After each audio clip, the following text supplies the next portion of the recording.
Festivalning badiiy qismi ham hayajonli lahzalarga boy tarzda o'tdi. Koreyaning GKS dasturi orqali Koreya Respublikasida magistratura o'qish imkoniyatini qo'lga kiritgan oliygohning 2 nafar talabasi Muhammadqodir Yo'lchiyev va Noilaxon Ne'matjonovaga maxsus tashakkurnomalar topshirildi. Endilikda ular Koreyada grant asosida o'qishlarini davom ettiradilar. Bu yoshlar internet va axborot kommunikatsiyalar fakultetining 4-bosqich talabalaridir.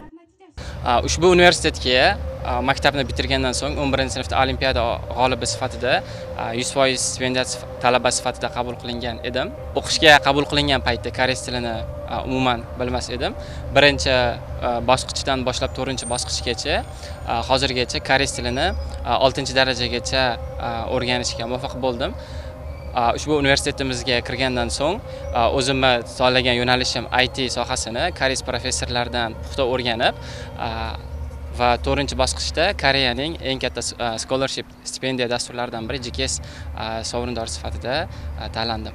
Endilikda rejalarim bakalavrni ushbu universitetda yakunlagandan so'ng shu yilning kuz oyidan boshlab Koreya Respublikasida magistratura bosqichini davom ettirishni rejalashtiryapman.